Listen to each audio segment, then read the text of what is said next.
사랑하는 성도 여러분, 오늘도 말씀 앞에 나오신 여러분 한 분 한 분 속에 주님이 채우시는 은혜가 가득 넘치기를 소원합니다. 기도하겠습니다. 살아계신 우리 주님, 오늘도 주의 말씀을 열고 우리가 그 말씀 앞에 서기를 원합니다.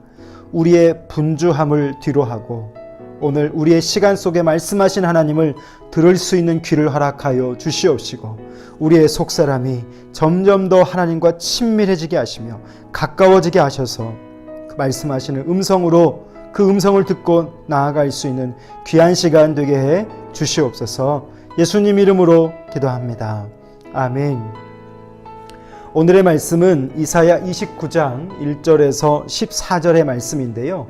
오늘은 말씀을 단락으로 나누어서 읽고 설명하고 함께 나누는 시간을 갖도록 하겠습니다. 함께 읽으실 때 여러분도 소리를 내서 읽으시면 좋겠습니다. 슬프다 아리엘이여 아리엘이여, 다윗이 진친 성읍이여, 해마다 절기가 돌아오려니와 내가 아리엘을 괴롭게 하리니 그가 슬퍼하고 애곡하며 내게 아리엘과 같이 되리라. 내가 너를 사면으로 둘러 진을 치며 너를 애워 대를 쌓아 너를 치리니 내가 낮아져서 땅에서 말하며 내 말소리가 나직히 티끌에서 날 것이라. 내 목소리가 신접한 자의 목소리같이 땅에서 나며 내 말소리가 티끌에서 짓거리리라. 여러분, 오늘 이 단락에서 보면 하나님께서 다윗성 즉 예루살렘에 화가 닥치게 할 것이다 라고 예언을 하고 계십니다. 전체적인 내용이 바로 그런 내용인데, 오늘 그 예루살렘에 화가 닥친다라고 하는 것은 결국 이방의 군대를 들어서 하나님의 이 도성을 친다라고 할 수 있는데요. 이 아리엘이라고 하는 단어를 우리는 이렇게 생각해 봐야 합니다. 예루살렘을 향한 상징입니다. 원어적으로 보면요, 번제단처럼 타오르는 그것을 아리엘이로 말하는데, 그것이 바로 하나님을 향해 타올라 했던, 번제단처럼 타올라서 하나님을 기쁘시게 해줘야 했던 그 하나님의 도성이 오늘 하나님의 그 징계로 말미암아 타오르게 될 것, 그것이 바로 아리엘이다라고 하는 것입니다. 오늘 여기서 보면 3절 말씀이에요. 내가 너를 사면으로 둘러 진을 치며 너를 애워 대를 쌓아 너를 치리니 그랬습니다. 주체는 하나님이세요. 내가, 이것이 바로 여호와이신데, 여러분, 하나님이 지금 어디를 치신다고 말씀하냐면 예루살렘을 치신다라고 하는 거예요. 여러분, 예루살렘이 어떤 곳일까요? 예루살렘은 어제의 묵상과 여러분 연결해 보셔도 좋겠는데요. 하나님이 자기 이름을 두시려고 세운 도성, 거룩한 성, 그곳이 바로 예루살렘입니다. 그런데 하나님의 기준과 그들이 멀어져서 하나님은 오늘 그들을 흩어버리시겠다. 적들이 그를 둘러쳐서 그 모든 쌓아둔 것을 완전히 치신다라고 말씀하고 있습니다. 유다 백성들의 죄를 간과하지 않고 하나님은 심판하고 계십니다. 사랑하는 성도 여러분, 그런데 오늘 여기서 우리가 좀 깊이 생각해 봐야 될 부분 가운데 한 구절이 있는데요. 해마다 절기가 돌아오려니와 내가 아리엘을 괴롭게 한다라고 하는 말씀이에요.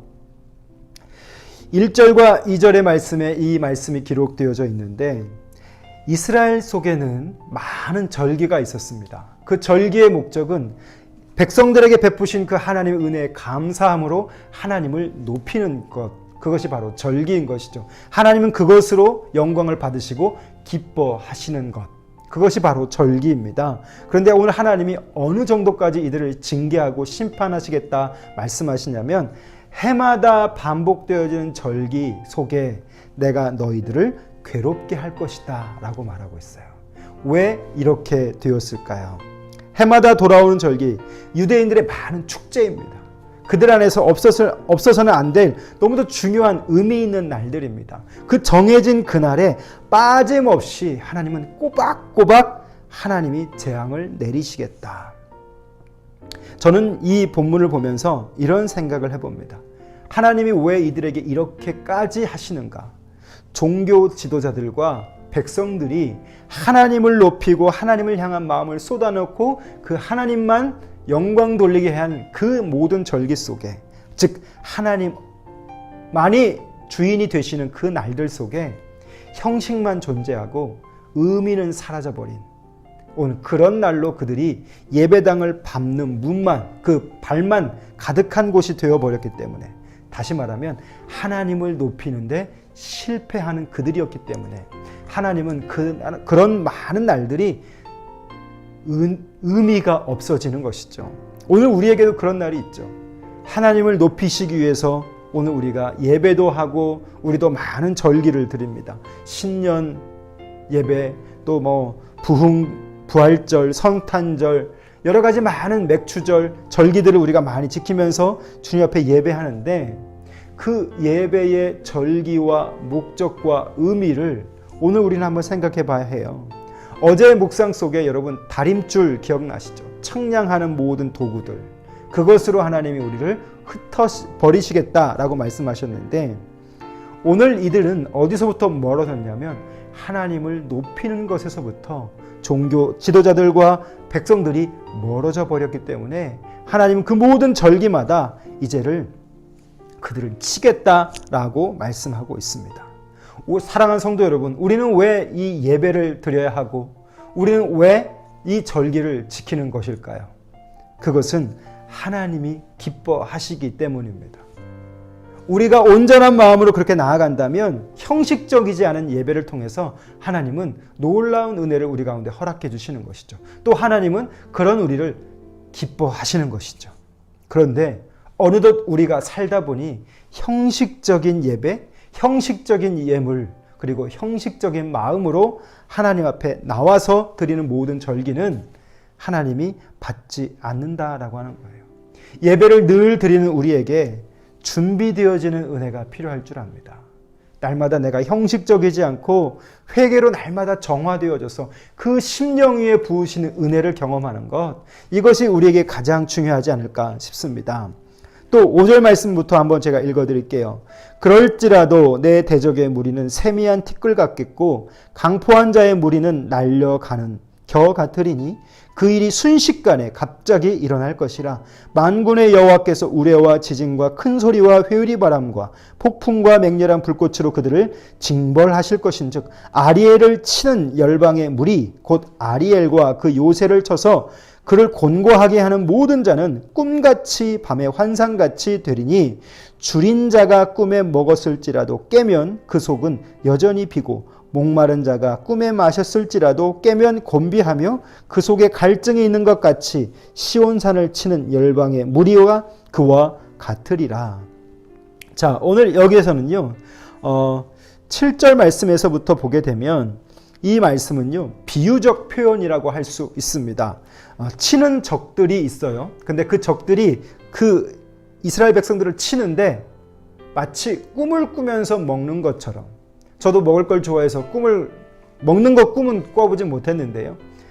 꿈을 꾸면서 먹는 것을 먹으려 할 때 그것이 먹어지지 않겠죠. 오늘 딱 그 표현입니다. 치는 적들이 그 적을, 그 대상들을 소유하지 못하고 점령하지 못한다라고 말하고 있는 거예요. 아무리 아수르가 먹으려고 달려들어도 탐을 내도 꿈에서 먹는 것처럼 이들은 먹지 못할 것이다. 치기는 하지만 그들을 하나님의 도구로서 사용되긴 하지만 이 이스라엘을 점령하지는 못하는 그것을 상징하고 있습니다. 자, 9절부터 보시면 너희는 놀라고 놀라라. 너희는 맹인이 되고 맹인이 되라. 그들의 취함이 포도주로 말미암음이 아니며 그들의 비틀거림이 독주로 말미암음이 아니니라. 대저 여호와께서 깊이 잠들게 하는 영을 너희에게 부어주사 너희의 눈을 감기셨음이니 그는 선지자들과 너희의 지도자인 선견자들을 덮으셨음이라. 11절 그러므로 모든 계시가 너희에게는 봉한 책의 말처럼 되었으니 그것을 글 아는 자에게 주며 이르기를 그대에게 청하노니 이를 읽으라 하면 그가 대답하기를 그것이 봉해졌으니 나는 못 읽겠노라 할 것이요. 자, 여러분 잘 보십시오. 오늘 여기 이 본문에서 보게 되면 눈먼 지도자들이 하나님의 말씀을 볼 때 깨닫지 못하는, 즉 감춰져 버린 책 같은 그런 이야기를 하고 있습니다. 여러분, 하나님의 말씀은 계시요 묵시의 말씀입니다. 그 묵시와 계시 속에 오늘 읽어내서 해석하고 그것을 백성들에게 선포해야 될 그 지도자들이 못 읽는 거예요. 이해할 수 없게 되는 겁니다. 맹인의 지도자들, 맹인 같은 지도자들, 봉인되어져 버린 하나님의 말씀, 숨겨져 버렸다는 것이죠. 왜냐하면 그들의 모든 종교적인 것들이 가식적인 것으로만 가득해져 버렸기 때문에 결국은 오늘 말씀에서 뭐가 등장하냐면 그들 안에서 지혜가 사라지고 총명이 사라지는 겁니다.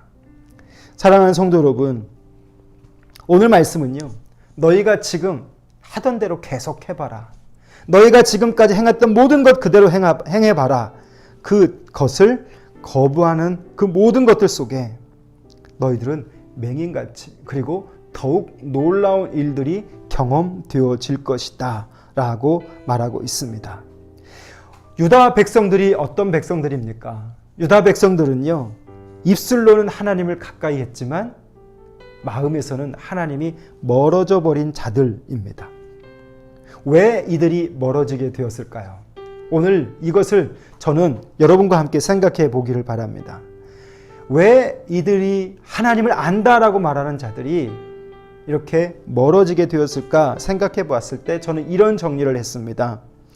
이들이 하나님을 배우는 방식에 문제가 있었습니다.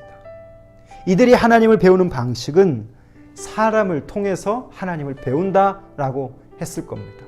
가르쳐서 그것을 배웠던 것이죠. 그런데 성경적으로 우리가 하나님을 안다 말할 수 있는 것은요, 우리에게 이 계시의 말씀을 열어주신 이유는 누구나 다 이 말씀을 통해 하나님을 배우게 만들어 주셨습니다. 오늘날로 말하자면 우리는 일주일에 엄청나게 많은 설교를 목사님들을 통해서 들을 수 있습니다. 그것이 배운 것처럼 착각하지 마십시오. 진짜 배움은 바로 내가 성경을 열어서 그 말씀이 나를 가르치게 되는 것.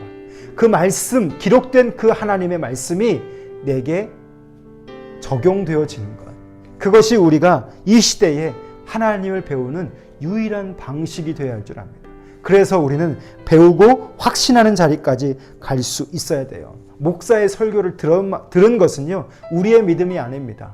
우리의 실력이 아니에요. 다만 성경으로 갈 수 있도록 길을 제공하는 것뿐입니다. 그러면 어떻게 해야 할까요? 성경에서 우리는 하나님을 배워야 하고요. 성경을 통해서 우리는 이 영적인 양식을 만들어낼 수 있어야 합니다. 아버지들은요, 사냥을 해서 먹이를 취해서 가족들에게 부양을 시키잖아요. 영적인 아비는요, 바로 내 자녀들에게 그 영적인 양식을 만들어내서 취해서 먹일 수 있어야 됩니다. 어머니도 마찬가지고 자녀들도 마찬가지입니다. 그래서 아무것도 보이지 않는 시대 속에서 우리는 이 하나님의 계시되어진 말씀을 통해서 하나님을 끊임없이 배워야 할 줄 믿습니다. 우리가 묵상할 때 늘 질문하잖아요. 하나님은 어떤 분이신가? 하나님은 우리가 다가오기를 원하고 계세요. 아무리 우리가 삐뚤어져 있고 우리가 멀리 떨어져 있다 할지라도 그 말씀을 통해서 그 하나님을 발견하고 그 하나님께로 늘 친밀하게 다가오기를 원하고 계십니다. 시대가 갈수록 이 하나님을 향한 총명과 하나님을 향한 지혜가 사라지지 않는 자들이 되었으면 좋겠습니다. 우리 교회가 그런 교회가 되었으면 좋겠습니다.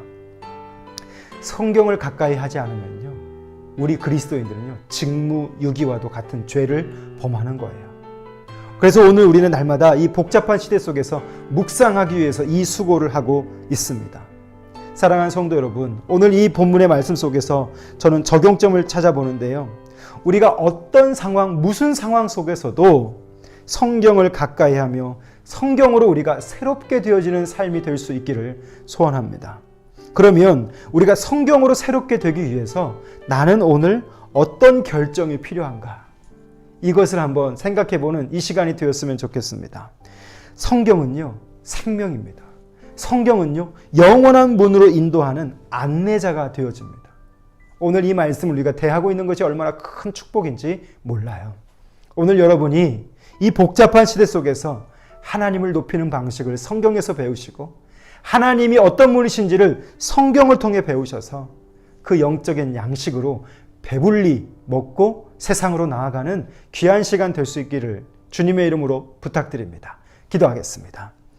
살아계신 우리 아버지 하나님, 하나님의 말씀이 감추어지고 하나님의 말씀이 깨달아지지 못하는 지혜가 사라져버리고 총명이 사라져버리는 시대를 오늘 우리가 말씀을 통해 바라봅니다. 오늘 우리가 살아가는 이 시대가 바로 이러한 시대입니다. 하나님, 종교 지도자들과 백성들이 하나님을 향한 마음이 중심이 없어지고 형식만 존재하므로 결국 그들이 하나님과 멀어지는 이 모습을 바라보면서 오늘 이 모습이 우리의 모습이 되지 않기를 소원합니다. 날마다 이 말씀을 대할 때마다 하나님, 거룩한 도성이 될 수 있게 해주시고 내 심령이 하나님 앞에서 거룩한 심령 될 수 있도록 도와주시옵소서. 날마다 세상이 원하는 대로 살아가지 않게 하시고 이 봉인된 이 계시의 말씀을 우리에게 허락하여 주셨사오니 성령의 스승 되어 주셔서 우리를 늘 가르쳐 주셔서 우리 안에 형식만 있는 유다 백성 같은 신앙의 모습이 아니라 마음도 하나님과 가까이 하고 날마다 이 말씀을 통해 하나님을 배울 수 있는 신실한 은혜 허락하여 주시옵소서. 오늘 이 지도자들 속에 하나님을 아는 지혜가 사라지고 하나님을 아는 총명이 가려진다 말씀하셨는데 하나님 우리에게 이런 일이 벌어지지 않게 하시고 오늘 우리가 무슨 상황 속에서도 성경을 가까이 하며 이 성경으로 새롭게 되어지는 결정할 수 있기를 원합니다. 우리의 생명이고 영원한 문으로 인도하는 이 놀라운 하나님의 말씀을 우리가 어떻게 취하고 먹어야 하는지 성령님 가르쳐 주시옵소서. 예수님 이름으로 기도합니다. 아멘. 사랑하는 성도 여러분, 오늘 이 말씀이 여러분의 생명이 되기를 바라고 이 말씀을 우리는 어떻게 다루어야 할지 결정하셔서 여러분의 시간 속에서 하나님의 말씀으로 형식이 빠져버리고 내용이 온전해져 버릴 수 있는 내용이 온전해질 수 있는 그런 그리스도인들 될 수 있기를 주님의 이름으로 부탁드립니다. 오늘 하루도 승리하십시오. 감사합니다.